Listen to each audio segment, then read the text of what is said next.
Hello, and welcome to the Thin End of the Wedge, the podcast where experts from around the world share new and interesting stories about life in the ancient Middle East. My name's John. Each episode I talk to friends and colleagues and get them to explain their work in a way we can all understand. In this episode we meet Anzu, a monstrous embodiment of thunder. He's a fascinating character in his own right. He gives us a glimpse into how Mesopotamians understood the world around them, their own place in that world, and their relationship to the divine. Everyone would have known what Anzu looked like, and everyone would have heard his ferocious roar. So we know him from right across Mesopotamian history, from one side of the cuneiform world to the other. He's an example of continuity and shared culture. But he also shows us the limits of this continuity. He takes different forms in different times and places. His roles change, and his character has nuance. Our guest is an expert in literature, with a passion for the monstrous. Her starting point is a careful reading of the texts. She connects the texts with images, representations of Anzu in art and artifacts. What did these texts mean? How did people use them? In this episode, our guest distinguishes the source material using several terms. You'll hear talk of the Old Babylonian period. This means the early 2nd millennium BC. You'll also hear the term Standard Babylonian. This describes a special literary style. In practical terms, it means the time about 1,000 years later, in the 1st millennium BC. She also mentions the Library of Ashurbanipal. For present purposes, this is a huge royal collection from Assyria in northern Iraq, assembled in the 7th century BC. It's the single most important group of literary texts ever found. So get yourself a cup of tea, make yourself comfortable, and let's meet today's guest.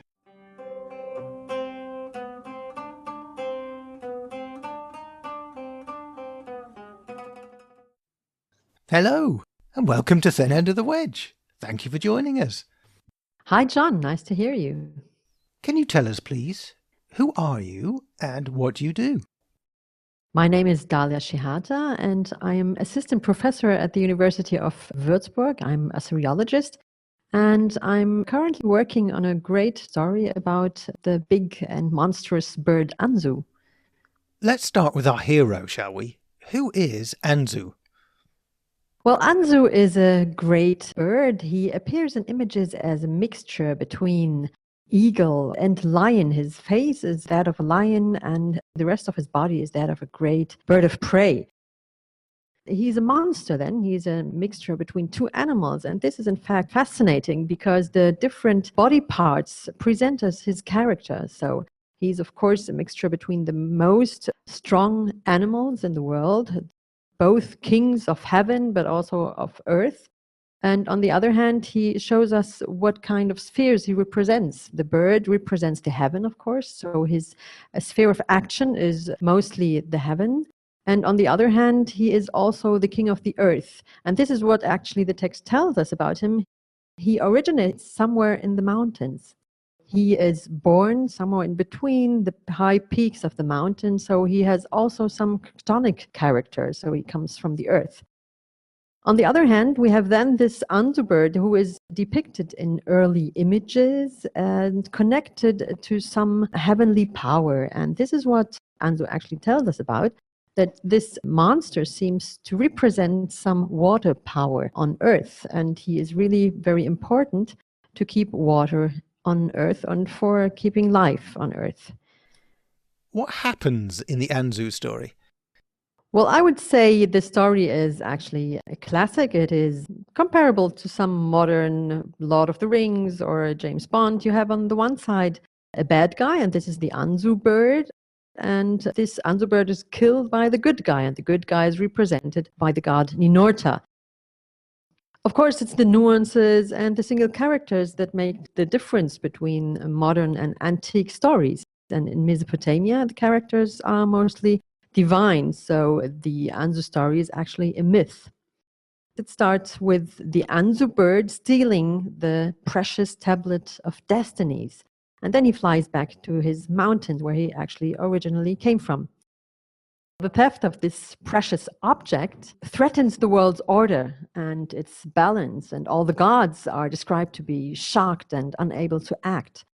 Then the god Ninurta is chosen out of a group of young heroic gods, and he is supposed to fight evil Anzu and bring back order to the world. In fact, Ninurta is also the son of the supreme god Enlil, and Enlil is the initial holder of the Tablet of Destinies, which is actually his main insignia. Ninurta also takes off into battle to avenge his father, and this is a very important information in this story. So after battle and some confusion, Ninurta of course succeeds to kill evil Anzu and thus rescues the world and the divine order. At the end, his reward is to be elevated to kingship over all the other gods, and thus he replaces actually his father as the first sovereign over all the other gods. The story shouldn't actually be named today Anzu's story, but rather the story about Ninurta's elevation, because the main character who gains a lot in the story is the god Ninurta.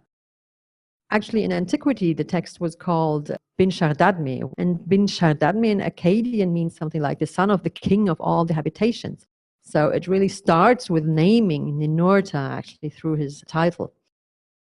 But still, since this is the only text we have about Anzu back then, we call it today the Anzu myth or the Anzu stories. So it makes Anzu very famous for us. How should we understand the story? What does it really mean? Quite interesting and apparent in the story is the world's conception, because it's kind of a dichotomy, or it is divided between a good part and a bad part. This is very typical for this kind of combat myth. So you have the world of the bad guys, and Anzu represents them. And on the other hand, you have the world of the gods. And of course, here we have the hero Ninurta leading them.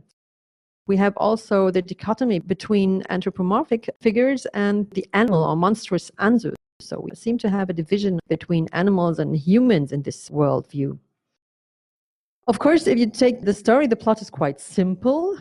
It is a typical combat story, but we have still some little details and nice movements in the story and developments that help us and to give us to understand the topics underlying this rather simple story. Well, as I said, there's first the theological background. Ninurta is elevated. He is raised to be the great god or king of all the gods. But on the other hand, we have also some etiological topics. The myth explains us how the world came to be as it is today. And here the beginning of the story is very interesting because it introduces us to a world which lacks water. And it's actually after the birth of Anzu and after bringing the Anzu, the bird from the mountain, to the temple of the gods, that the water come into the world. So it seems that Anzu is connected to some power of water. And here we might come back again to how Anzu actually looks like, because he is a bird and he is a strong animal. And we see how his bird feature represents the power in heaven. So through his wings, he can move the clouds and he can bring the rain clouds to the land. And also his wings, he creates a great shadow on the land. So this is also very comparable to clouds in the sky. And then, of course, we have his face being that of a lion. And the lion, of course, he roars very loudly.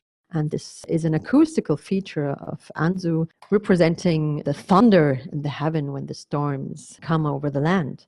And this represents quite nicely how Anzu represents these powers of nature. After 2/3 of the story, the text breaks off, and this is actually very usual to these old cuneiform tablets. Every time it gets really exciting and we want to know what is going to happen, the tablet is breaking off. And I still hope that we might find some other tablets and fragments to reconstruct this part of the story.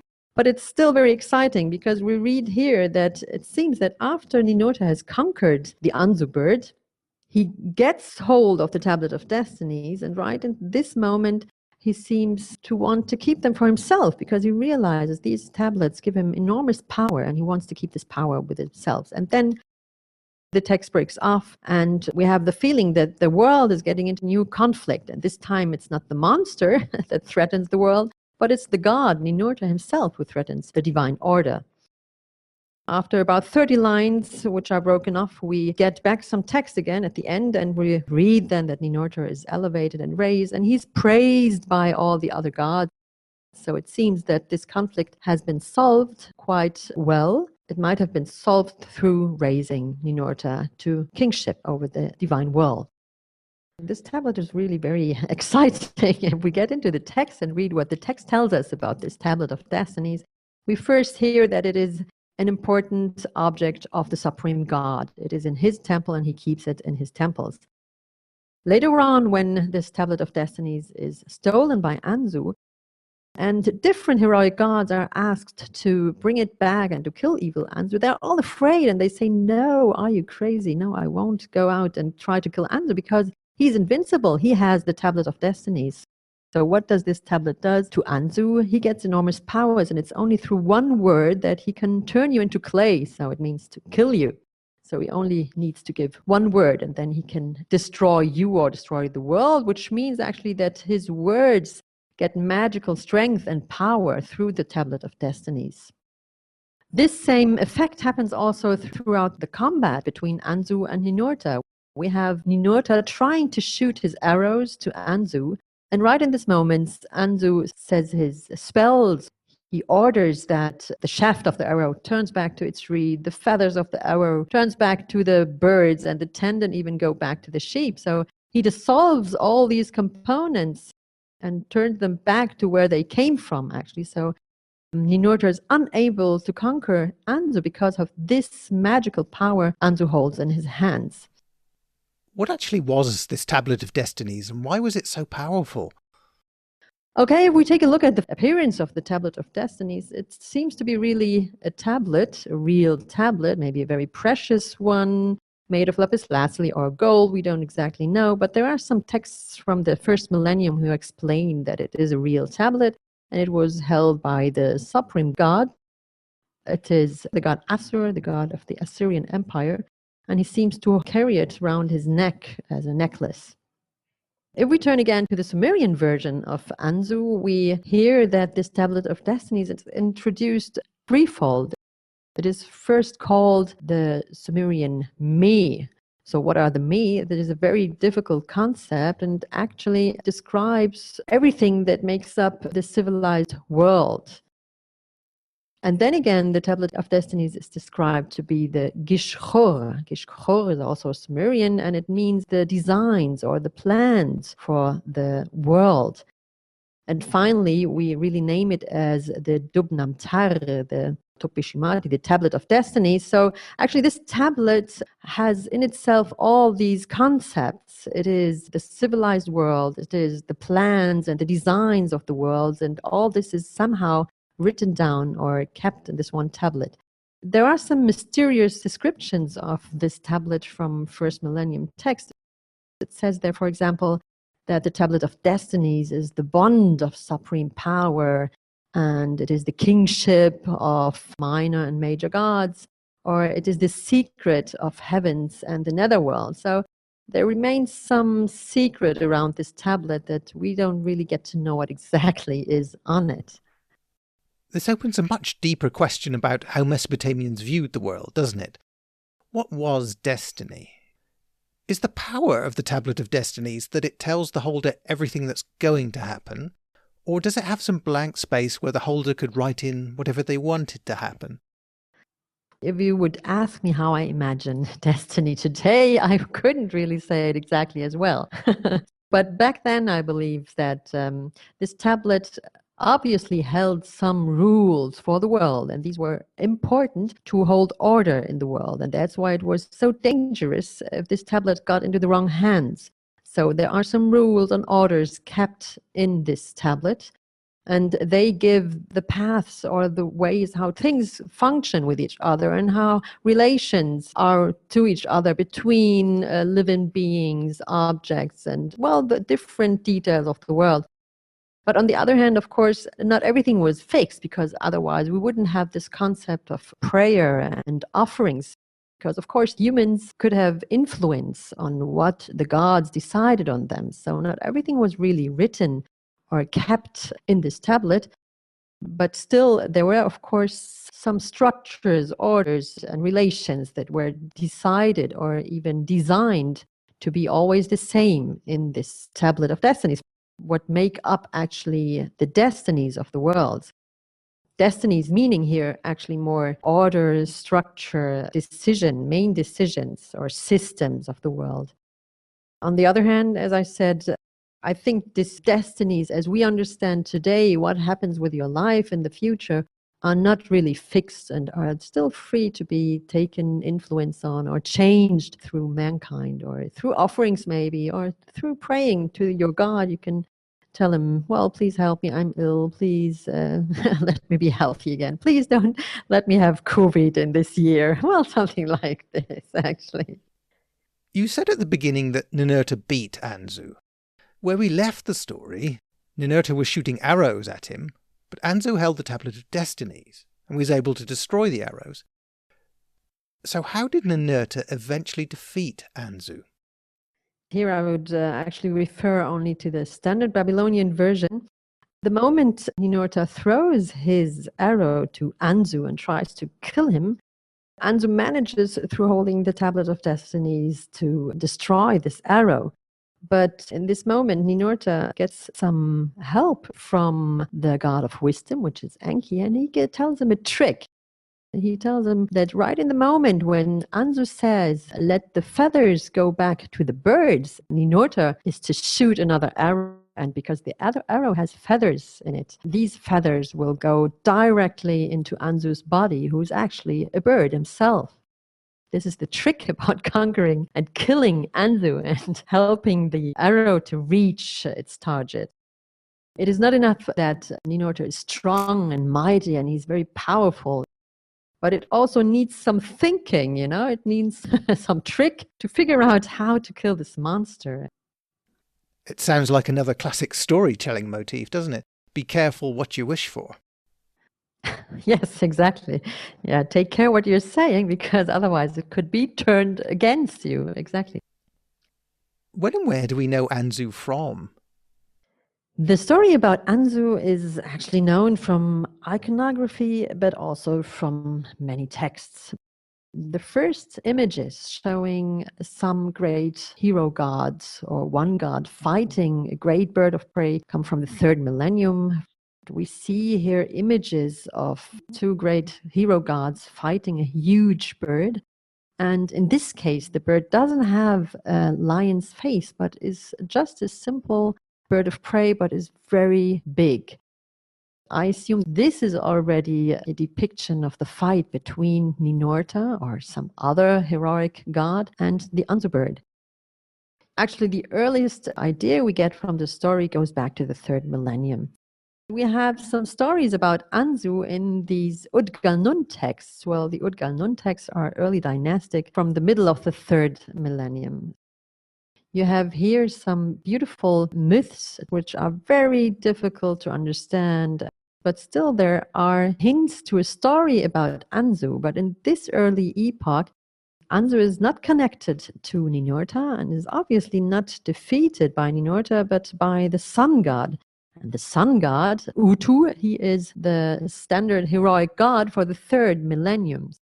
So it seems that this Anzu story has shifted, the hero who killed Anzu.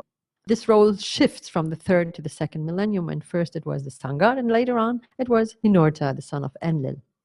Then in the 2nd millennium, we had the first text really telling us about Anzu and his story and his defeat by Ninurta. We have, for example, the Old Babylonian text, which actually comes from Susa, so not really from Babylonia. And this is the oldest Akkadian transmission we have for the Anzu story. Then again, we have Sumerian version coming from southern Babylonia and middle Babylonia, from Nippur and Ur. And unfortunately, we don't have a lot of text on this tablet. This Sumerian version might have had about 3 tablets, and we only have about 1 tablet today, so about 80 lines, and that's all we have. In this version, we have Ninurta also with a different character, and it seems that the moment of threatening the divine order is even more important in this version. Actually, there is one tablet from Ur which is known and which gives us an idea about how Ninurta was threatening Enki and Enlil, and he wanted to have kingship. But there is also a second tablet from Nippur, and it is not deciphered yet. It is quite difficult because, well, the signs are really very small and it is difficult to read. But I already realized that it must have been really different. We have probably some prologue explaining to the listener how the Anzu came into being, and then we have the introduction of the Anzu chick, which is a companion, obviously, of Ninurta, but later on turns against him and steals the Tablets of Destinies. In the old Babylonian tablet, again, the Anzu chick has disappeared, and we read actually about the standard story of Anzu. Still, there are some little differences. For example, how Ninurta conquers and defeats Anzu, and it seems that he has used some lightning to blind Anzu in course of defeating him. Ninurta represents, of course, light, and through his brightness, he destroys the Anzu shadow. So we have mainly one standard Babylonian version. This version is distributed throughout the whole of Mesopotamia, and it's mainly known from first millennium manuscripts. And most of these manuscripts are also held in the library of Assurbanipal. This standard Babylonian version is the longest one. It's about 600 lines long, and it was written on 3 tablets. The forerunner of this standard Babylonian version is the Old Babylonian version from the 2nd millennium BC. The Old Babylonian version, though it seems to be the forerunner, and we see many parallels in the single sentences and lines to the standard Babylonian versions, it is still shorter. Then again, we have from the 1st millennium as well, next to the standard Babylonian version, we have a version from Sultan Tepe, far away from the Assyrian center, far away in Turkey. And this Sultan Tepe version is a very short version. It doesn't give us an idea of a narrated story or a narration. It is rather something like a hymn, because the language is very lyric. It has very regular 4-line stanzas. This story must have been used somehow different from the standard Babylonian or the old Babylonian versions. Orally, there are much more and more different versions about the Anzu story. And this is actually quite normal because, of course, we know that written tablets or written material only reflects the work of an elite of scholars and scribes. And they were writing down and copying these texts as they were known to them. On the other hand, we have, of course, the oral transmission, and we have to imagine that there are many more stories about Anzu that were known back then. I sometimes think of the Christmas story, for example. Actually, everybody of us know how the Christmas story was, and we always tell it again and again orally. But actually, I don't know many people who actually read the Christmas story in the Bible. So through telling this story all and over again, you get little differences and nuances and extensions of the original story, which are really also interesting, of course. But unfortunately, we might never know how these stories about Anzu looked like that were only transmitted orally. How do you make sense of these different versions? Is it that there were always different versions, and the accident of discovery means that we have one version from a particular time and place and a second version from another? Or does the story change over time? The story actually changes because the character Anzu changes. So we have Anzu in the 3rd millennium, not really as a bad guy. We have him rather as a protection spirit. He is imaged, and we find him also as amulet or on jewelry. He is a spirit protecting you from evil forces, and this is really interesting. So his wide wings are a symbol of protection in these epochs.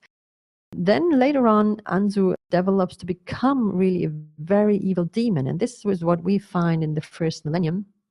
Also in the images, Anzu is depicted as a lion and screaming and crying and roaring against his defeater Ninurta, and he is totally evil and has to be killed.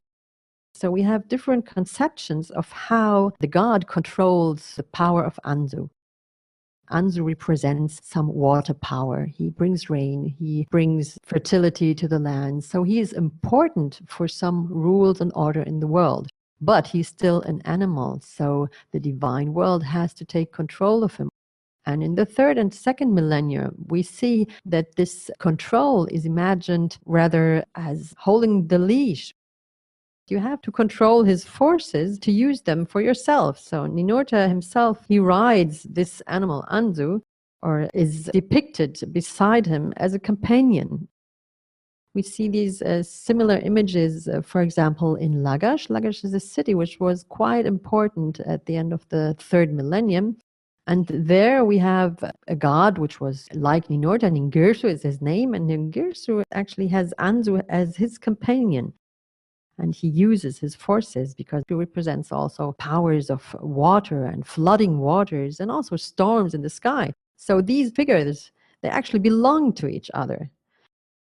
If we go then and move to the first millennium, we see that the idea of control completely changes. Control means here, I have to kill the animal. And this happens in the standard Babylonian myth, which became standard in the first millennium. Through killing the monster, Ninurta gets hold of his powers and can use them for himself. This actually reminds of some computer games, modern computer games, where you have to kill the monsters to get their life power. What's the focus of your research? When you work on an established text like the Anzu story, what new information can you find? At the beginning, there's always the text reconstruction, and it is always good to take a second, a third, and a fourth look at these texts. How are their single signs to be read?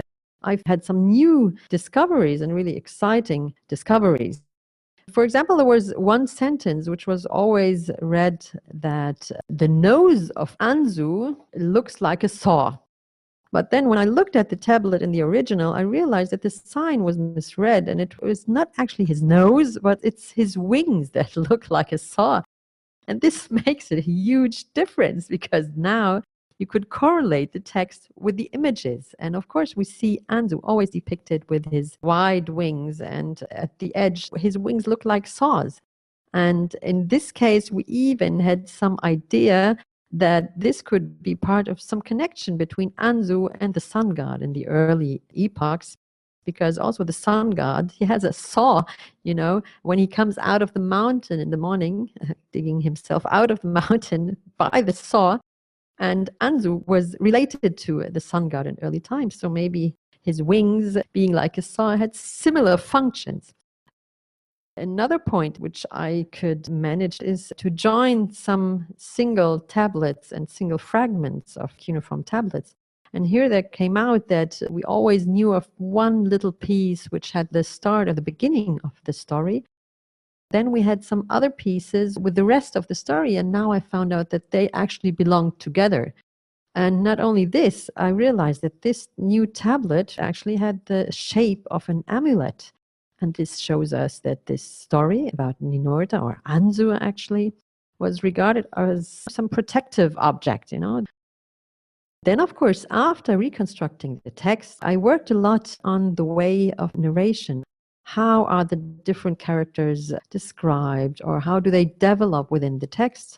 This was really fascinating because I realized that Ninurta and Anzu have similar developments, but they stand opposite to each other. So in the beginning, we have Anzu described as a really mighty and powerful being and powerful monster, which isn't absolutely evil, but he has very positive features. And then it develops throughout the story that Anzu becomes evil because he steals the Tablet of Destinies, and at the end he is killed. Ninurta has the opposite development. At the beginning, he's very silent and he doesn't say a lot, and he obeys his mother. It was she who said, go out into battle and fight evil Anzu. His character becomes more and more strong, and he develops into an independent and self-confident god and hero god, who is then, of course, the king of the gods at the end of the story. I could also follow through single moments when Ninurta starts to speak himself. When Ninurta stands opposite to Anzu, he finally is very self-confident and says, I am here to kill you, And next to this, there was also the structure of the text. One very nice example are the phenomenon of repetitions. The text has a lot of repetitions, especially the Standard Babylonian text. And repetitions are, to us today, very boring, of course, especially if long passages are repeated all over and all over again. But repetitions have different functions in the text, and it was very obvious in the moment Ninurta kills Anzu and throws his arrow. This moment was repeated all over and over again, and especially this microsecond when the arrow pierces Anzu's body. The sentence is repeated about 4 times in the text. It's something like a slow motion. So this is a technique of narration, actually, to broaden this moment of the death of Anzu. There seems to be really some thoughts behind that, It was not just a simple story. The authors, we don't know, of course, who wrote this text, had an idea and had a concept how to tell this story, actually, to make it really exciting for the audience. At the end, looking at the story, I had great interest in following the development described in comparison to other texts. This is the transtextual analysis. Looking, for example, to Ninurta, we know that Ninurta is a great hero god. In other texts, he appears as the monster slayer. He killed all kind of monsters. I don't know, the bison bull, or there's 7-headed snake, but also other monsters. So he's a very famous and important hero god. On the other hand, he also represents a power of nature. He represents the flood and waters and storms. You see all these characteristics mirrored in the text, of course, because Ninurta and Anzu, they fight in the sky. So they are both powers of the weather. There are storms, water, flood, rain. All this comes together and is described through the story of Anzu. And this is really nice to see that these single characteristics of Ninurta or Anzu, as we know them from other texts and images, and then how they are brought together in this Anzu story. This is really exciting. How can we follow your work? Actually, my main work about the Anzu story will be published in a book, hopefully in 1 year. And then, of course, you can follow my work through my webpage at the University of Würzburg and also through academia. And there you can also see my newest publications to the topic of Anzu, but also to other topics around these monstrous beings. Well, thank you very much. The idea of a struggle to control chaos is very 2020, isn't it? Absolutely. And working on Anzu, I always was reminded with modern ideas of the axis of evil or something like this, or how you put your idea of the evil beings on one person or one state. This is very typical for humans, I guess. And today, of course, we have COVID-19. And this is our main enemy. But the problem is we cannot really identify this enemy. Maybe it's similar to Anzu because you couldn't really identify this animal. It was half lion, half eagle. What it is about, actually, and what are its powers. Well, thank you very much, Dahlia. You're welcome. I'd also like to thank our patrons, Tyler Russell, Enrique Jimenez, Haida Orakabi, Jana Matuszak, Nancy Hycock, JC, and Runa Rattenborg. I really appreciate your support. It makes a big difference. And thank you for listening to Thin End of the Wedge. If you enjoy what we do, please consider supporting us via Patreon. That's patreon.com/wedgepod. Even a couple of pounds a month helps keep the podcast going and brings us closer to the point where we can make proper translations into Middle Eastern languages. You can also support us in other ways. Simply subscribe to the podcast. Leave us a 5-star review on iTunes or your podcatcher of choice. Recommend us to your friends. Follow us on Twitter @wedge_pod. If you want the latest podcast news, you can sign up for our newsletter. You can find all the links in the show notes and on our website at wedgepod.org. wedgepod.org. Thanks, and I hope you'll join us next time.